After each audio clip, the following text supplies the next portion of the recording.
Assalamualaikum warahmatullahi wabarakatuh.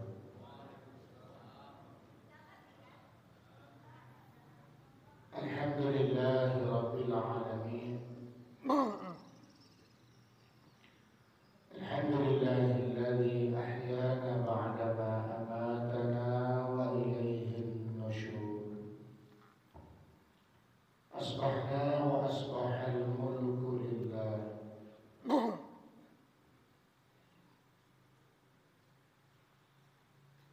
أصبحنا على فطرة الإسلام وكلمة الإخلاص وعلى دين نبينا محمد صلى الله عليه وسلم. أصبحنا والحمد لله رب العالمين. لا إله إلا الله وحده لا شريك له له الملك وله الحمد وهو على كل شيء قدير. اللهم إنا نسألك خير ما في هذا اليوم وخير ما بعده، ونعوذ بك من شر ما في هذا اليوم وشر ما بعده. اللهم لك الحمد وإليك المشتكى وأنت المستعان، ولا حول ولا قوة إلا بالله العلي العظيم. Ya Allah, kami mohon kepadamu kebaikan yang ada pada hari ini, dan kami mohon kepadamu kebaikan-kebaikan yang datang setelah hari ini. Dan ya Allah, kami berlindung kepadamu dari keburukan-keburukan yang ada pada hari ini dan keburukan-keburukan yang datang setelah hari ini. Doa ini adalah doa Rasulullah Sallallahu Alaihi Wasallam yang beliau bacakan setiap pagi atau selepas salat subuh. Bapak-bapak dan ibu-ibu, kaum muslimin dan kaum muslimat yang berbahagia, kita lanjutkan kajian tafsir kita atau tadabbur ayat-ayat Allah Subhanahu wa taala. Mudah-mudahan bertambah cinta kita kepada Al-Qur'an semakin kita baca dan pelajari, dan mudah-mudahan bisa kita pedomani di dalam hidup dan kehidupan kita yang ada ini. Pada pagi ini kita akan masuk kepada surat yang baru, namanya surat Al-Fajr. Surat Al-Fajr.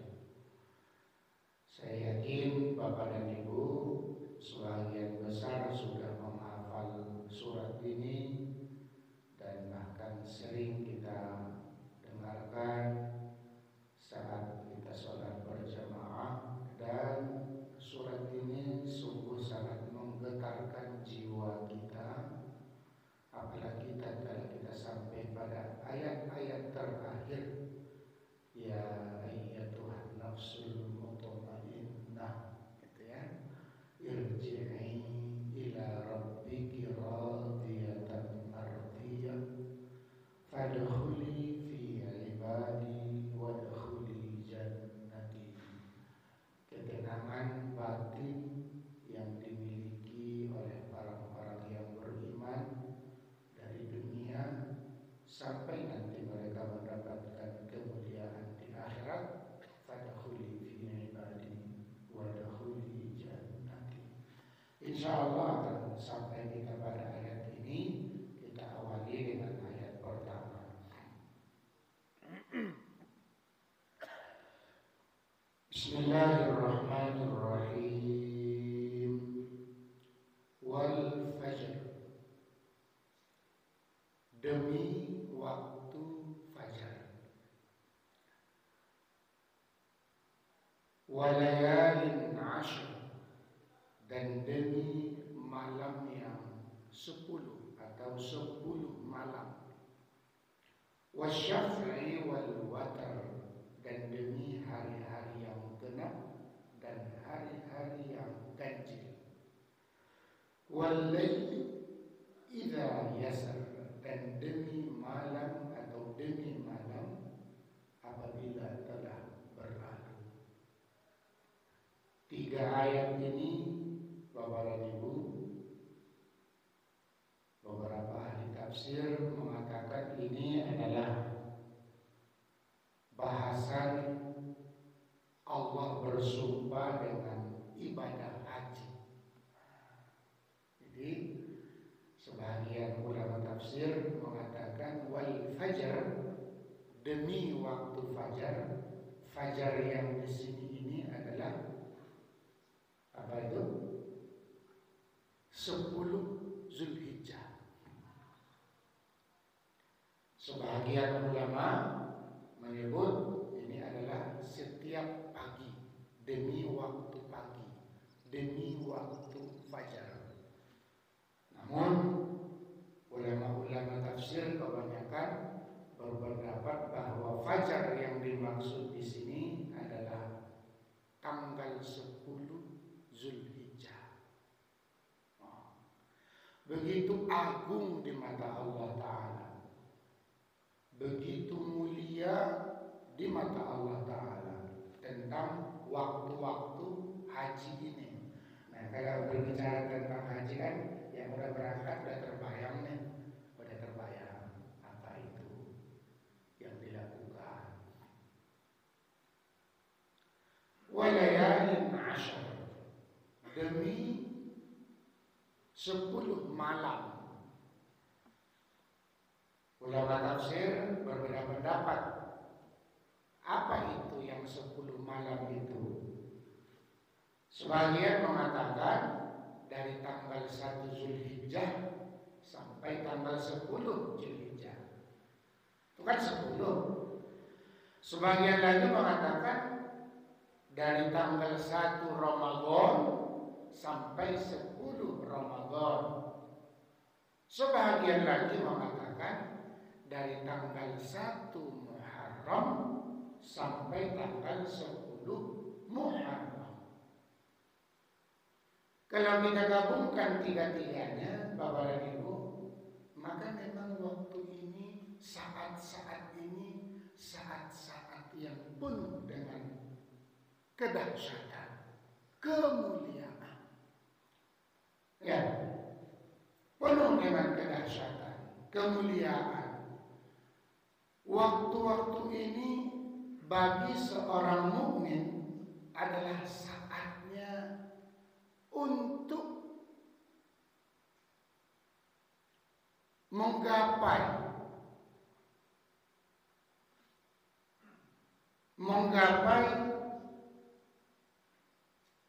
ketakwaan kepada Allah Subhanahu wa Ta'ala.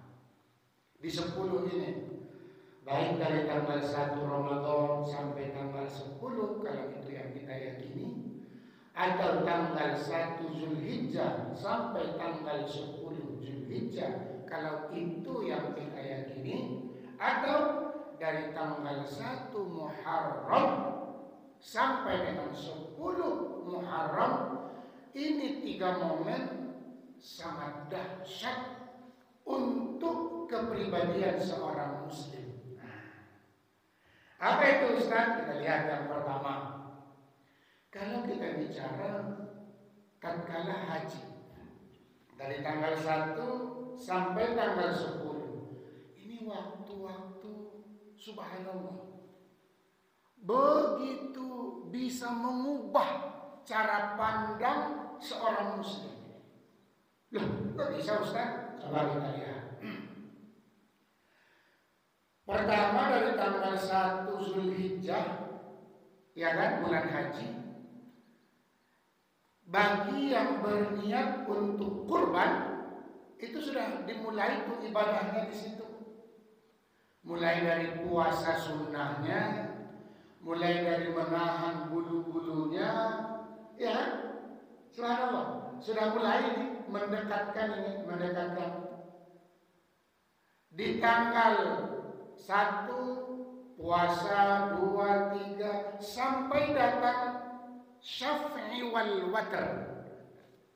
Ayat berikutnya wasyaf'i wal watr masih berkaitan dengan haji dan atau demi hari-hari yang genap dan hari-hari yang ganjil. Menurut ulama yang genap itu tanggal 8 Zulhijjah.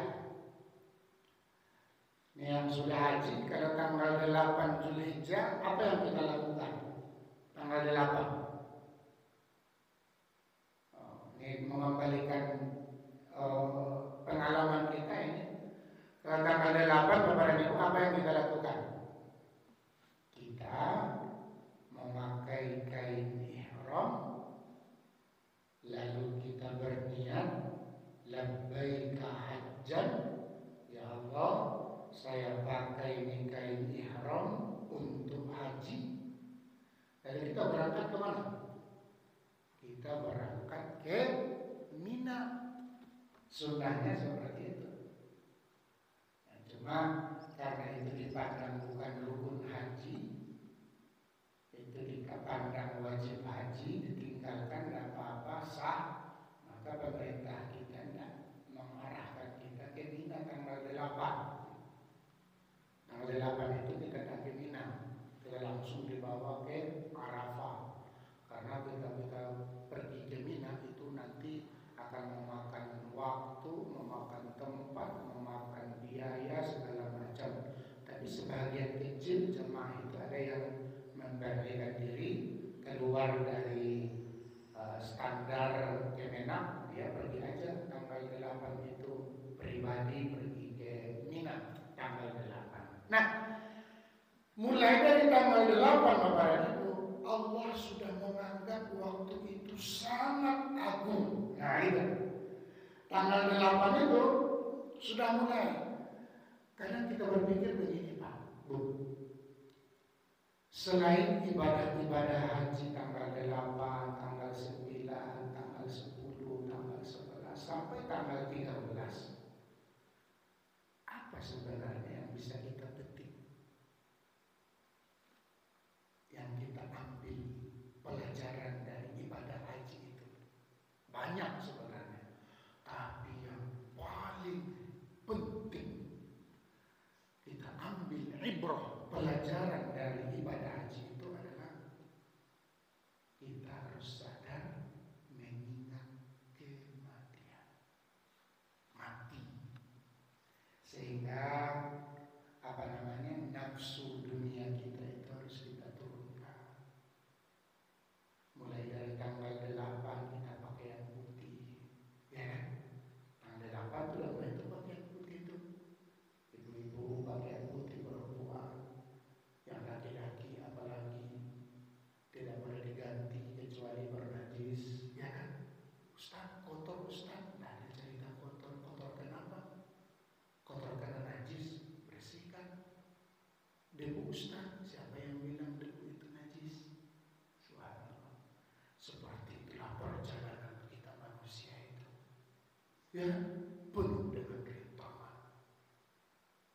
Suatu kalau mungkin kita bayangkan Pak, kalau haji itu dilaksanakannya di Indonesia, contoh ya, maka mungkin tidak seberat itu ibadah haji itu.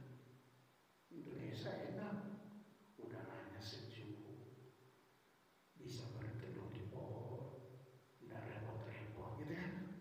Tapi Allah wajibkan haji itu di Mekah, di Masyairil Haram, di tempat-tempat yang sudah ditentukan oleh Allah Subhanahu wa ta'ala. Dan biasanya kalau sudah musim haji itu cuaca kalau nggak dingin banget, panas banget. Ini salah satu tantangan dalam hidup. Jadi Bapak dan Ibu yang berbahagia, salah satu pelajaran ibadah haji itu adalah menyadarkan kita akan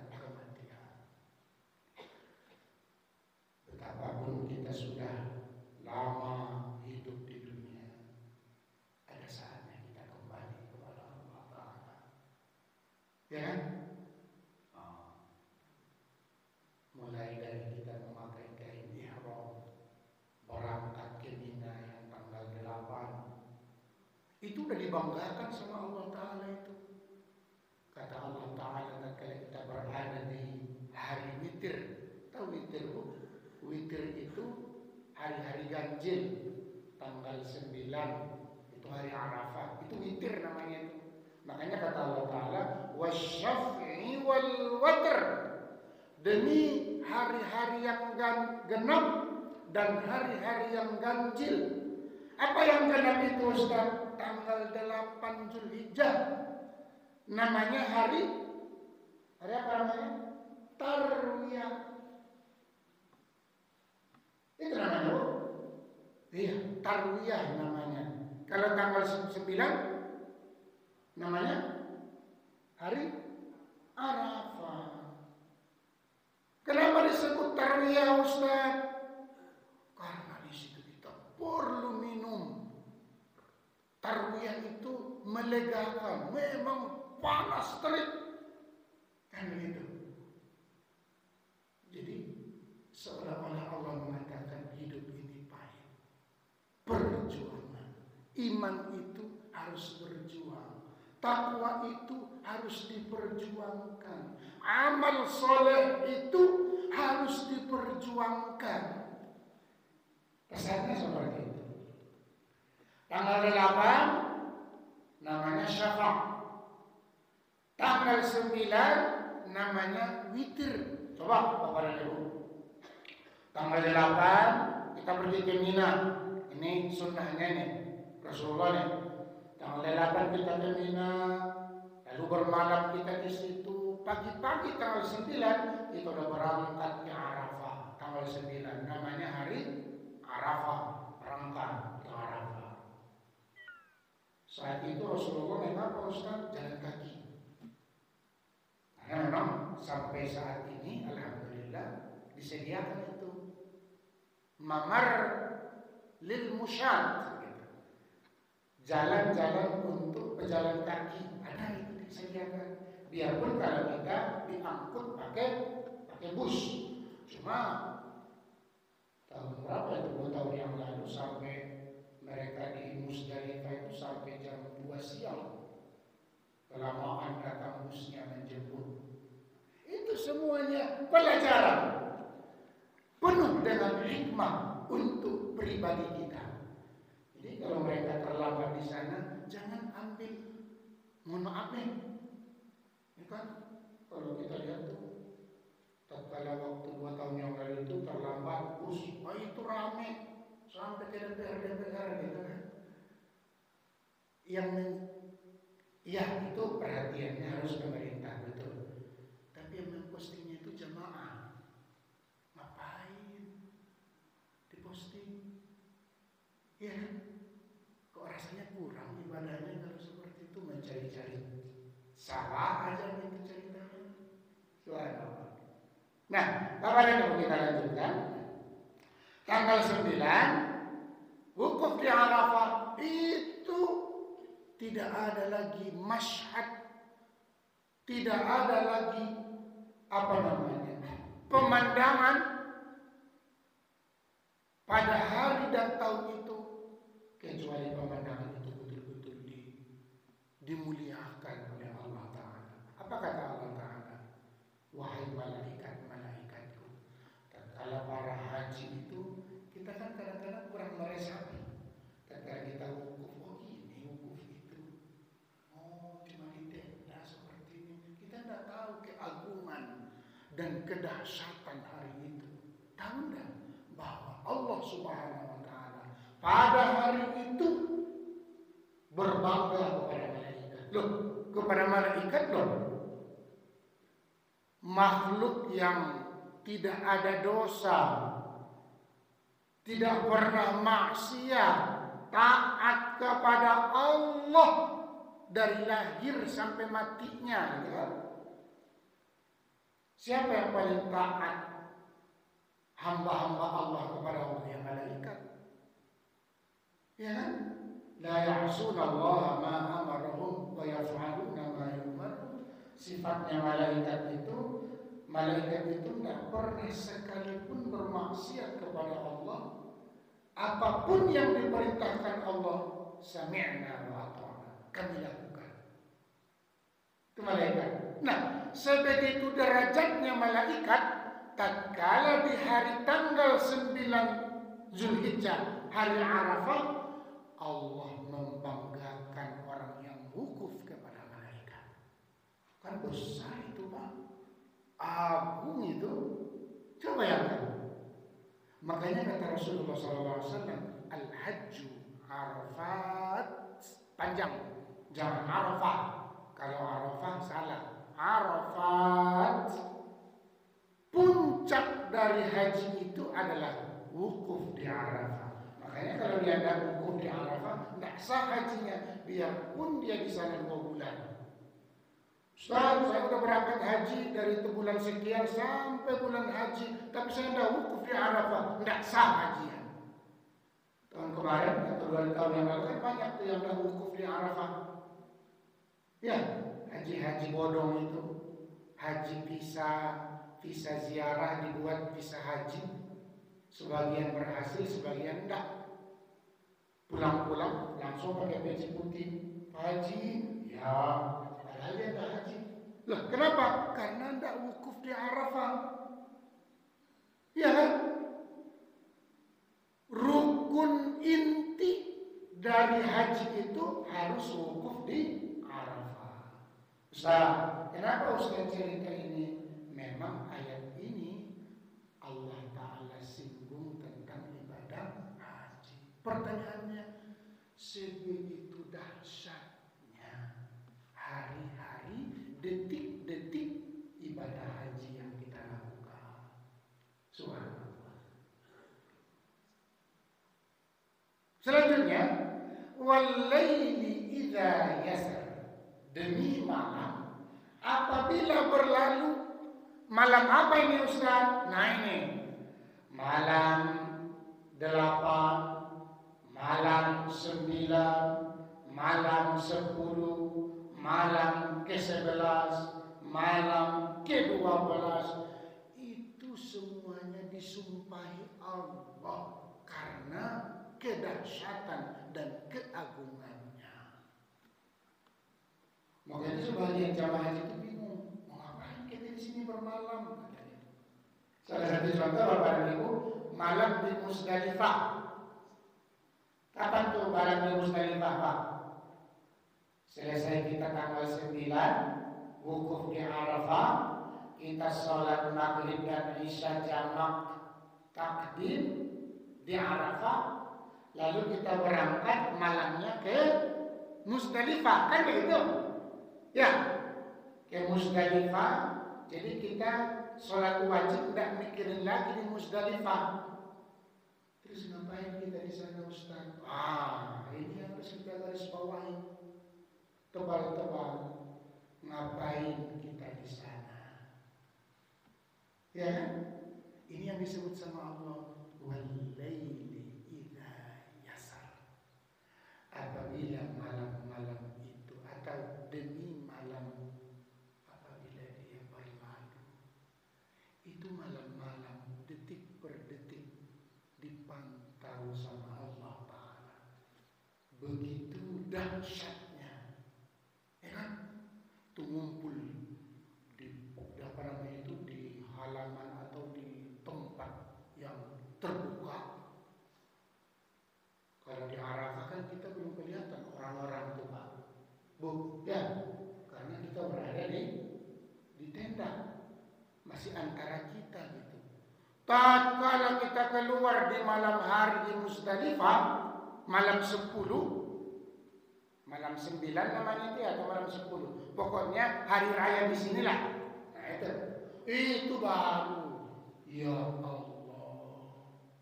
Di situ ngumpul yang kaya, yang miskin, yang pintar, yang bodoh, ahli kimia, ahli agama, yang cacat, yang sehat, yang berpenyakit, ngumpul di situ.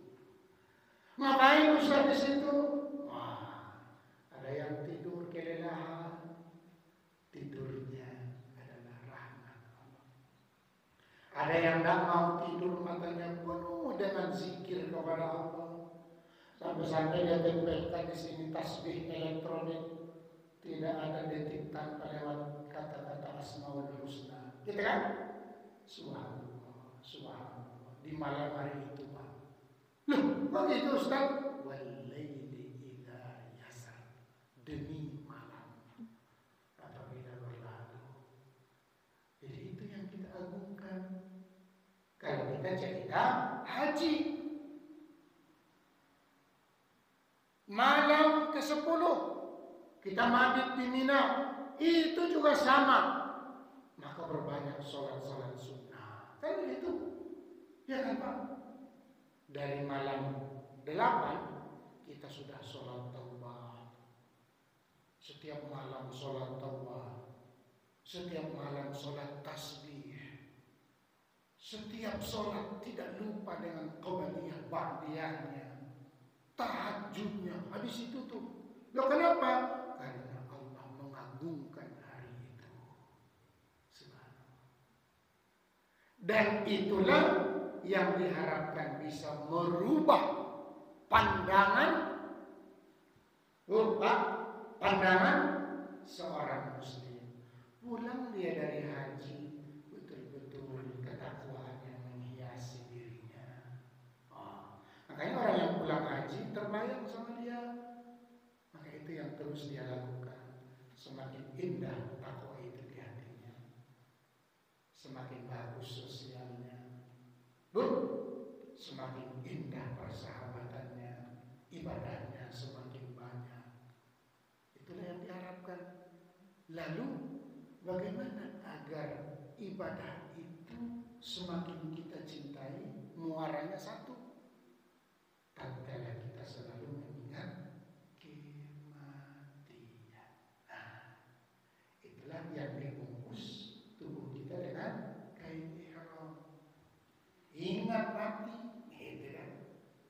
Bagaimanapun ambisi kita di dunia, keinginan kita di dunia, harapan kita di dunia, angan-angan kita di dunia, jangan lupa semua angan-angan itu harus dibungkus dengan ingatnya kematian.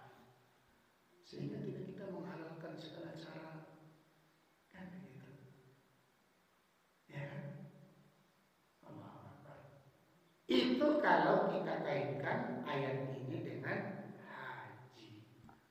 Kalau kita kaitkan dengan subuh atau kita kaitkan dengan Ramadan, maka dari tanggal 1 Ramadan sampai tanggal 10 Ramadan itu tantangan berat bagi seorang muslim. Apanya yang berat Ustaz? Pertama, puasanya. Berat itu Pak. Dari tanggal 1 sampai tanggal 10 itu berat. Tapi kalau sudah 11, 12 menurun lagi itu. Kalau tanggal 1 sampai 10 itu mendaki, banyak tantangan. Ya kalau kita yang masih agung aman-aman aja lah insya Allah. Tapi kalau yang memulai ini tantangan berat Pak. Puasa ini. Oh ya, hari pertama berat, hari kedua berat, sampai hari ke-10, ke-11 sudah menurun pelan-pelan. Kalau dia aman 1, 2 sampai 10, insya Allah akan aman tuh sampai selanjutnya. Tapi kalau sudah bolong di hari kedua, itu tanda-tanda bolong seterusnya. Nah, itulah yang membuat pribadi muslim itu semakin indah. Kan? Itu. Bapak dan Ibu yang berbahagia, wal fajr wal layalin 'ashr wasyaf'i wal watr wal laili idza yasar. 3 ayat ini adalah Allah bersumpah karena kemuliaannya, karena keagungannya, karena kedahsyatannya. Dan kalau kita bicara soal haji, maka dahsyat sekali. Maka kita mohonkan kepada Allah bagi yang belum melakukan ibadah haji, diberikan rezeki yang berlimpah, lalu daftarlah. Terus umur saya sudah sekian, bismillah daftar saja. Ya kan? Karena itu memang salah satu rukun Islam kita. Rukun Islam itu kan 5. syahadat, mendirikan sholat, membayar atau menunaikan zakat, keempat puasa bulan Ramadan, yang kelima ibadah haji. Nah, jadi kalau masih keempat, berusahalah atau bersemangatlah untuk mendapatkan kemuliaan ini, karena kemuliaan di dalamnya sungguh sangat diagungkan oleh Allah Subhanahu wa Ta'ala. Baik Bapak dan Ibu, itu saja mungkin kajian tadabbur ayat kita pada pagi ini. Insya Allah akan kita sambung ayat kelima. Ini cerita tentang umat-umat terdahulu. Setelah Allah bersumpah dengan haji, lah apa hubungannya haji dengan umat-umat terdahulu? Akan kita lihat. Hadirlah apa hubungannya? Ada namanya kaum Ad, kaum Samud, ada Fir'aun. Disebut di sini itu. Apa hubungannya dengan haji? Mudah-mudahan nanti bisa kita kaji bersama. Subhanallah.